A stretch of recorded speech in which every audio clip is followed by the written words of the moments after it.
Hey y'all, it's Miss Lauber, and I'm going to be reviewing your Lesson 6 problem set and Lesson 6 exit ticket. I will go ahead and I will do the first question here for y'all. If you can do question 1, you'll be able to do question 2 and question 3 on the first page. All right, question 1 reads, Rick puts 15 tennis balls in 2 cans. Each can holds 3 balls. Circle groups of 3 to show the balls in each can. So we know that Rick has 15 tennis balls altogether. We know that each, which means 1, each can holds 3 balls. And we know that we need to circle groups of 3 to show the balls in each can. Okay? So we need to circle groups of 3. So I'm going to circle groups of 3. So 1, 2, 3. Okay? So that's 1 can. 1, 2, 3. 1, 2, 3. 1, 2, 3. 1, 2, 3. Okay? So how many cans does he have? 1, 2, 3, 4, 5. Or excuse me, how many cans does he need? 1, 2, 3, 4, 5. So he needs 5 cans to hold all of the tennis balls. Okay? Now we're going to move over here to our multiplication and division sentences over here. So these will have the same numbers that are fact family. So we know that there are 3 balls in every single can, and there are 15 tennis balls all together. So this number that we're missing is the number of cans he needs, okay?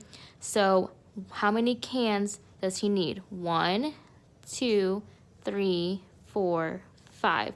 He needs 5 cans. So there are 5 cans with 3 tennis balls in each for 15 tennis balls all together. Okay? So our division sentence, you see that we have the same numbers, 15, 3, and we're missing a number. What do you think it'll be? Let's find out. So we have 15 tennis balls that were split into groups of 3 for how many groups? Again, 1, 2, 3, 4, 5 for 5 groups or 5 cans. All right, so question number 2 is done the same exact way, and I'll go ahead and read it for you.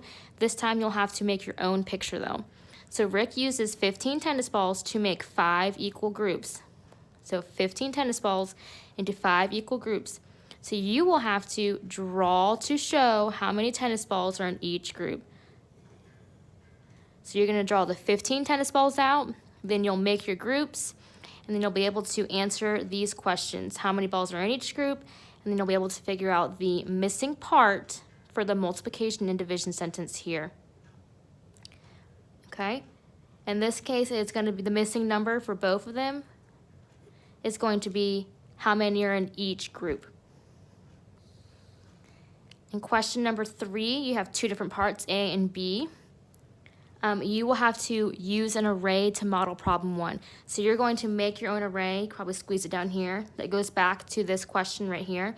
So you're going to use the same exact numbers. You're going to use 15 and 5 groups, so 15 total. There's 15 total, and there's 5 groups. Okay, so you'll make your own array down here to be able to figure out the missing numbers for this part and the missing numbers for this part. And I won't tell you what they are because the last question says the number in each blank represents what. I don't want to give that away.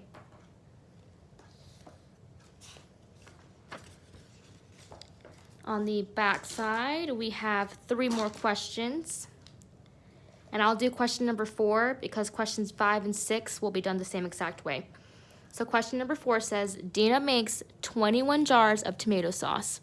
She puts 7 jars in each box to sell at the market. How many boxes does Dina need? All right, so my first thing that I'm going to do is I'm going to draw my picture. I know she has 21 jars of tomato sauce. I'm just going to draw X's. 1, 2, 3, 4, 5, 6, 7, 8, 9, 10, 11, 12, 13, 14, 15, 16, 17, 18, 19, 20, 21. Okay, I did that part. I know she put 7 jars in each box, so I'm going to make groups of 7. So here's 7. 1, 2, 3, 4, 5, 6, 7. 1, 2, 3, 4, 5, 6, 7. Okay, so I did that part. How many boxes does Dina need? Well, how many groups did I just create? I made 1 group here, 1 group here, and 1 group there. So 1, 2, 3. I made 3 groups, so 3 boxes. So what's my missing part over here? 27 jars of tomato sauce, and they're split into groups of 7 equals how many boxes? 3 equals 3 boxes. All right, so now let's do the multiplication problem here, okay? If you notice, I have the same numbers. I have 7 and 7, 21 and 21, and I'm missing a number. So this is just the reverse. It's like the opposite of division. It's multiplication, so it's a fact family. So I can fill in my number here with 3 because I know that I have 3 groups of 7, right? There's 3 boxes of 7 jars, which equals 21 jars of tomato sauce altogether. What is the meaning of the unknown factor and quotient or the unknown number? And the unknown number here is the ones that we had to fill in, which is 3. And we already decided that the 3 represents the number of boxes. So number of boxes, or you can put number of groups. Okay?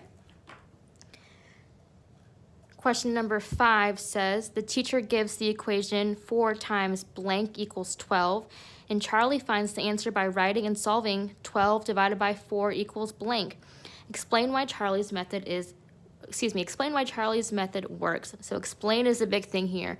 You will have to explain using words. So you're going to write a sentence. You're going to say, Charlie's method works because, or Charlie's method does not work because. And you're going to probably have to draw a picture to figure this out, okay? So remember that whenever you have your total, that's going to be the number of objects that you have. So I just gave you a hint. Your picture here, you'll have 12 of something, okay? 12 dots, 12 X's, 12 smiley faces, whatever you want. And then you got to figure out what to do with this number and then find the missing number there. All right, and for question number 6, it says the blanks in problem 5 represent the size of the group. So right here, this number represents the size of the group. How many are in each group? And so what you have to do for question 6 is draw an array to represent that equation. So you're going to take this equation and you're going to draw an array. Remember, arrays are the rows and columns. So you're going to make your rows and columns to find the array that matches this multiplication problem here. All right, moving on to our exit ticket. It's only one question today, and it reads, Caesar arranges 12 note cards, that's important, it's a number, into rows of 6 for his presentation. You have to draw an array to represent the problem. Okay, so the numbers are already given to you. 12 note cards into rows of 6, and you have to draw the array or the picture that matches.